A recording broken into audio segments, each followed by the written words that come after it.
BJP ने कश्मीर में पहले से अपनी हार मान चुके हैं। मेरे वालिद साहब भी इन्हीं गोलियों के शिकार हुए और लोगों से मेरी शिकायत और गिला है कि काश आप पहले भी इसी तरीके से आए होते तो शायद आज कोई ये बात नहीं कहता। अगर तब लोगों ने अपना कंसर्न रिजेंटमेंट दिखाई होती पीसफुली तो शायद उसके बाद वो रुक जाते, वो कदम ना उठाते। मैं बहुत से लोगों से पूछता हूँ, वो कहते हैं हमें मालूम ही नहीं है कि ये कब हुआ है 65 में। बेशक मुझे लोगों से गिला शिकवा ये है कि इससे पहले भी उनको वोटों में हिस्सा लेना चाहिए था और आज भी ले रहे हैं, अच्छी बात है, लेकिन पहले भी उनको इसमें पार्टिसिपेट करना चाहिए था। उस 5 अगस्त के डिसीजन को अपनी मोहर लगा। बिल्कुल। जम्मू कश्मीर में सियासी दंगल जहां जारी है, वही तमाम तर पार्टियों की जानिब से अपने उम्मीदवारों को मैदान में उतारा गया और आम लोगों से उनके लिए उनके हक में वोट मांगे जा रहे हैं। वही हमने देखा कि सेंट्रल कश्मीर पार्लिमानी निशस्त में इंतखाबात मुकम्मल हो चुके हैं, लेकिन इधर नॉर्थ कश्मीर पार्लिमानी निशस्त और जनूबी कश्मीर के अनंतनाग रजौरी पार्लिमानी निशस्त में अभी भी कांटे का मुकाबला देखा जा रहा है। और हमने सबसे बड़ी हलचल इधर नॉर्थ कश्मीर में देखी जब एक हफ्ते से इंजीनियर रशीद खुद तो सलाखों के पीछे हैं, लेकिन उसके बेटे और उसके कार्यकर्ता जब ग्राउंड पर नजर आए और सियासी हलचल में मजीद बेहतरी देखने को मिली। इधर अब से कुछ देर पहले गुलाम नबी आजाद की जानिब से बड़ा स्टेटमेंट सामने आया, जिन्होंने इंजीनियर रशीद को अपनी तरफ से सपोर्ट जाहिर किया है। हमने इन तमाम सवालों के जवाब जानने के लिए मुनासिब समझा क्यों ना प्रोग्राम में ऐसे एक सियासत से जुड़े और जम्मू कश्मीर के एक मायानाज मशहूर एडवोकेट से बात की जाए जो अक्सर और बेशतर सियासत से जुड़े इन तमाम मसले मसाइलों पर अपनी बात रखते हैं और सियासत पर गहरी नजर रखते हैं और सियासत पर तज्जिया भी करते हैं। मेरे प्रोग्राम में इस वक्त मौजूद हैं advocate Irfan Hafeez loan. Sir, आपका बहुत बहुत शुक्रिया। आपका भी मंजूर साहब बहुत बहुत शुक्रिया।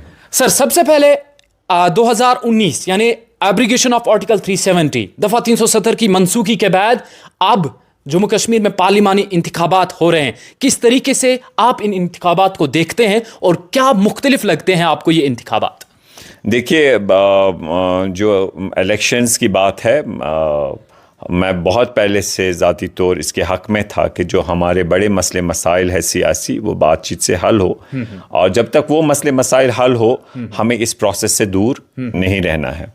हिंदुस्तान एक खूबसूरत मुल्क है, एक फ्लोरिशिंग, हम चाहते हैं कि डेमोक्रेसी फर्दर फ्लोरिश हो। हमारी उनके साथ शिकायत गिले शिकवे है, लेकिन एक फंक्शनल डेमोक्रेसी है। तो हम समझते हैं जितने भी लोग इस डेमोक्रेसी में सामने आते हैं तो एक अच्छी बात है। मुझे आपसे शेयर करना चाहूँगा, जब मैं बहुत साल पहले इलेक्शन में हिस्सा लिया तो लोग बहुत ही उस डिसीजन से मेरे से नाराज़ थे, इवन कहते थे यह हज़्गे गद्दारी। और आज ये चीज़ है कि आज एक बहुत बड़ी तादाद इस प्रोसेस में हिस्सा ले रहे हैं। बिल्कुल। इरफान साहब, दफ़ा 370 की मनसूखी के बाद देखा गया जब श्रीनगर पार्लिमानी निशस्त में इंतखाबात मुकम्मल हुए तो बड़ी तादाद वोटरों की सामने आई जिन्होंने वोट डाले। बीजेपी की बात करें तो वो समझती है कि ये दफ़ा 370 की मनसूखी की वजह से लोग पॉजिटिव एंगल में वोट डाल रहे हैं, वो तब्दीली की तरफ बढ़ते हैं। लेकिन बाकी पार्टियों की बात करें, वो ये समझते हैं कि नहीं, ये बीजेपी की हार है। किस तरीके से सारे सिस्टम को देखते हैं? क्या ये बदलाव के असरात हैं? क्या ये किस तरीके के असरात हैं? आप बिल्कुल समझते हैं मुझे लगता है और तह तक जानते हैं कि असल में क्या है। देखिए, सबसे पहले मैं ये कहना चाहूँगा, बीजेपी ने कश्मीर में पहले से अपनी हार मान चुके हैं, मान ली है। आप मानते हैं? उन्होंने अपने कैंडिडेट्स यहाँ पर ही नहीं पार्टिसिपेट करवाए, उनके कैंडिडेट्स नहीं है कश्मीर में। जो भी हमारी बारामूला हो, श्रीनगर हो, अनंतनाग की सीट है, उस पे तो उन्होंने कैंडिडेट नहीं अपने के, तो उसका मतलब क्या हुआ? वो तो भाग चले ना। उसके अलावा मैं ये समझता हूँ कि बेशक एक चेंज है। मैं तभी लोगों को कहता था कि भाई इस जमहूरियत में आइए, वोट डालिए।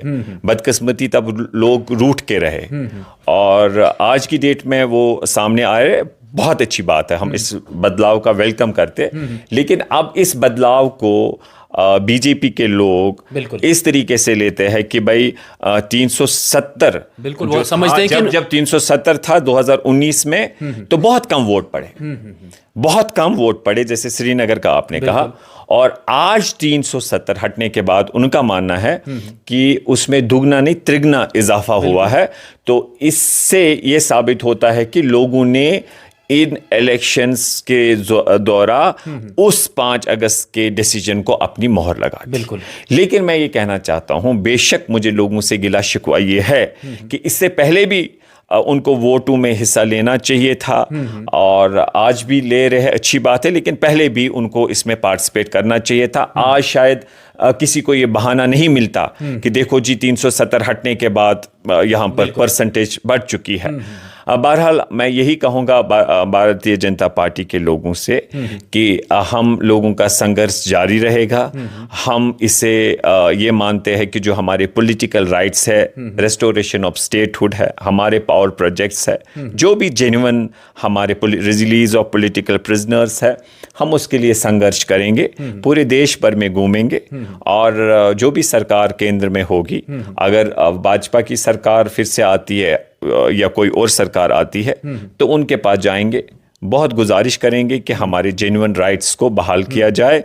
और हम ये समझते हैं कि भले ही लोगों ने आज बहुत ही बढ़ चढ़कर हिस्सा लिया, एक अच्छी बात है, खूबसूरत बात है, लेकिन हम ये कहना चाहेंगे कि बीजेपी इसे ये ना माने कि लोगों के जो पॉलिटिकल राइट्स है जो छीने गए उनसे, लोग ये कहते हैं कि वो अच्छा हुआ हमसे स्टेट से हमें यूटी बना दिया। मैं इस बात से सहमत नहीं हूँ और उनसे गुजारिश करता हूँ कृपया इसे आप उस तरीके से पेश ना करे। और लोगों से मेरी शिकायत और गिला है कि काश आप पहले भी इसी तरीके से आए होते तो शायद आज कोई ये बात नहीं कहता। तो आप ये समझते हैं कि लोगों को इससे पहले भी बाहर आना चाहिए था, कोई एक उम्मीदवार चुनना था या कोई पर्टिकुलर अच्छी पार्टी चुननी थी जो लोगों के हित में काम करती ताकि ये दफा 370 बच सकता था?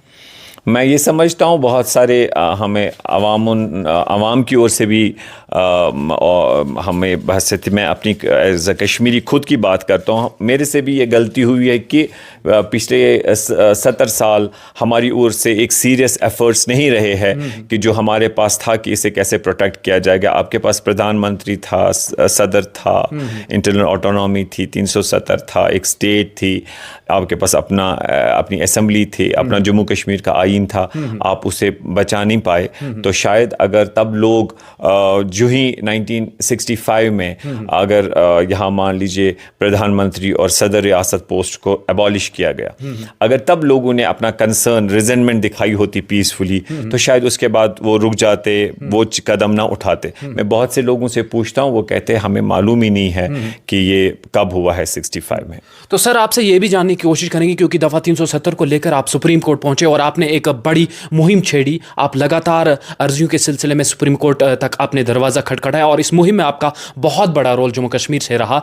तो क्या लगता है, क्या बुनियादी वजहात रही जिसमें सुप्रीम कोर्ट की जानिब से इस पर ठप्पा लगा दिया? लेकिन यहां पर जम्मू कश्मीर की बात करें तो कुछ एक सियासी पार्टियां अभी भी ये मंशूर लेके सामने जा रही हैं कि आप हमें वोट दीजिएगा, हम दफा 370 को लेकर लड़ेंगे। क्या आप ये समझते हैं, या कानून के जरिए अगर देखा जाए, या इवन कि आपके इंटरव्यूज में भी ये कहा गया कि अनकॉन्स्टिट्यूशनली जो है इसको मैं आपका सवाल मंजूर सब समझ गया। देखिए, ये जो हमारे राइट्स की बात है, ये 2 लेवल पे लड़नी होती है, पीसफुली अवामी सतह पे भी और लीगली भी। लीगल भी हर मुमकिन कोशिश की गई और इंशाल्लाह आगे भी होगी। तो और उसके साथ साथ हमने कभी ये नहीं कहा है कि अवामी सतह पे हम स्ट्रगल नहीं करेंगे। हम चाहते अवामी सतह पे स्ट्रगल हो और एक आंदोलन हो, एक रिजल्ट ओरिएंटेड तरीके से पीसफुली पूरे मुल्क में घूमा जाए, जिसमें सरकार, विपक्ष, जितनी पॉलिटिकल पार्टीज है उनसे मिला जाए और अपने राइट्स की बात की जाए। एक टाइम विल कम जब टेबल पे हमें लाया जाएगा जम्मू कश्मीर के अवाम को, हमारे नुमाइंदों को, और हमें ये जो जेन्युइन राइट्स है जो पॉसिबल है गवर्नमेंट ऑफ इंडिया के पास भी, उनकी रेस्टोरेशन हो। तो जो इस वक्त इक्तिदार पर पार्टियां हैं वो ये समझती हैं कि कुछ एक पार्टियां लोगों को बेवकूफ़ बना रही हैं, वो उनको ये मंशूर लेके सामने जा रही हैं कि आप हमें वोट दीजिएगा, हम दफा 370 को वापस लाएंगे। क्या कहना चाहेंगे इस पर?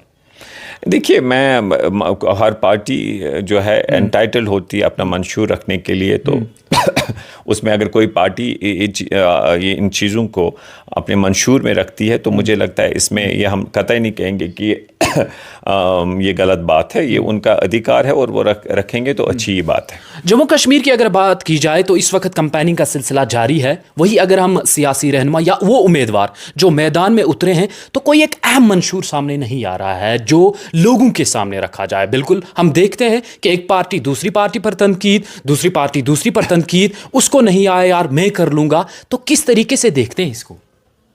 देखिए, मैं यही कहता हूं कि जो हमारा बदकिस्मती से यहाँ पर एजेंडा होना चाहिए था, मंशूर होना चाहिए था लोगों के सामने, उस पर डिस्कस डिबेट होना चाहिए था, वो हर किसी की ज़ुबान पे होना चाहिए था क्या है, तो लेकिन वो अवाम के मुफाद में था। जो भी पार्टीज़ के मंशूर में होता, जब उस पर डिबेट डिस्कशंस, पूरा आपका मीडिया भी यहाँ स्टेट में भी पूरे देश भर से उस पर चर्चा होती, तो वो अवाम के मुफाद में था। लेकिन बदकिस्मती क्या करे इस कौम का, तो उस पर कोई ना ही लोग उस पर डिस्कस कर रहे हैं, तो ना ही पॉलिटिकल पार्टीज। वो बदकिस्मती का आलम है कि जो मैं उम्मीद कर रहा था कि यहाँ पर इशू बेस्ड और अक्लमंद के लिए इशारा काफ़ी है। अगर उस मंशूर पे बात होती ना, किस मंशूर पे, जो भी पॉलिटिकल पार्टीज की है, तो वो अवाम के मुफाद में था। तो सर जो हमारे जेन्युइन पॉलिटिकल राइट्स से उस पर डिस्कशन हो जाता। एक बहाना, लोगों को एक मौका मिला था, लेकिन अनफॉर्चुनेटली ऐसा नहीं हुआ। तो बहुत मायूस लग रहे हैं, नाराज किसी चीज़ से लग रहे हैं? बिल्कुल, मैं अपने आप से एज अ कश्मीरी नाराज़ हूँ। क्यों?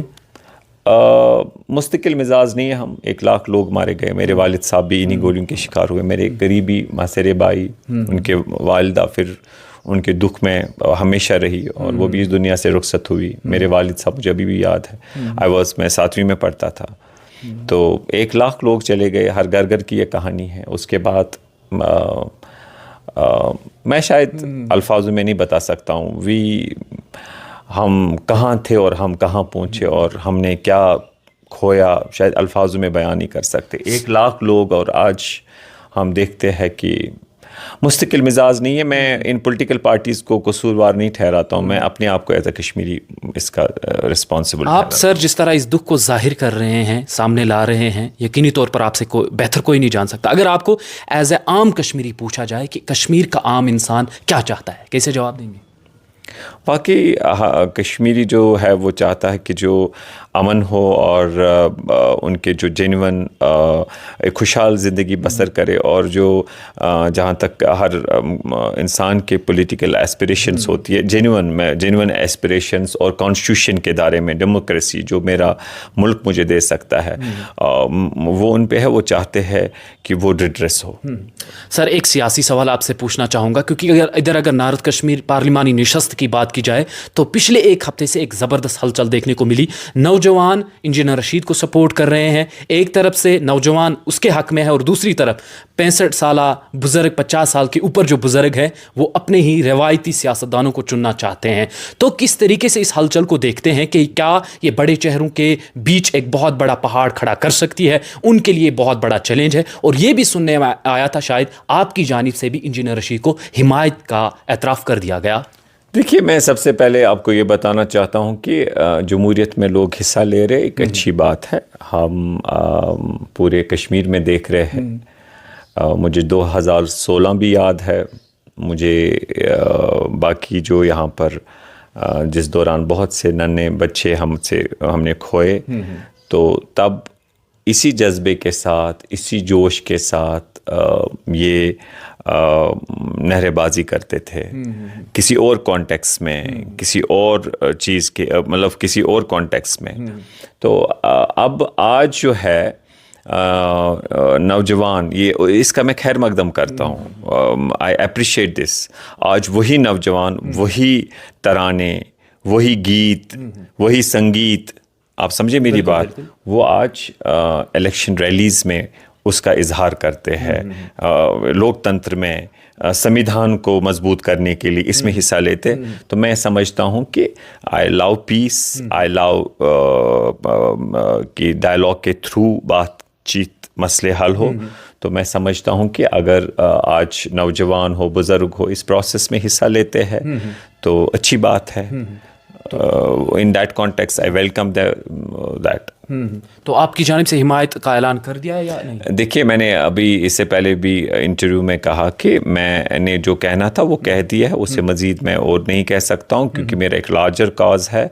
मैं उसमें कोई डाइल्यूट, उस कॉज को कोई ठेस पहुँचे उस वजह से मुझे जो कहना था बहुत पहले कह चुका हूँ। अपने जो लोग हैं वो समझ गए उस बात को, मज़ीद मैं उस पर कुछ कहना नहीं चाहता। तो आखिरी सवाल आपसे रहेगा सर, क्योंकि इंजीनियर साहब इस वक्त जेल में हैं, अगर इंजीनियर साहब जो है जीतने में कामयाब हो जाते हैं, क्या कोई रास्ता में बतौर, क्योंकि आप सियासत भी जानते हैं और साथ ही साथ लॉ भी जानते हैं, क्या कोई रास्ता खुलता है रिहाई का? देखिए, आप किसी लीगल एक्सपर्ट से पूछिए, मेरी आपसे गुजारिश है, उससे पूछे। मैंने इससे पहले इस पे बात कही थी, तो मैं समझता हूँ कि कोई अगर एक्सपर्ट होगा वो ज़्यादा इसमें एक्सप्रेसली और वेरी टू द पॉइंट इस पे आपको बता सकता है। चलिए बहुत बहुत शुक्रिया, चलिए बहुत शुक्रिया। ये थे हमारे प्रोग्राम में इस वक्त मौजूद थे मशहूर एडवोकेट इरफान हफीज लोन, जो सुप्रीम कोर्ट तक भी पहुंचे थे और दफ़ा 370 की मनसूखी के बाद लगातार ये सुप्रीम कोर्ट में पहुंचे थे और जो अर्जियों का सिलसिला वहां पर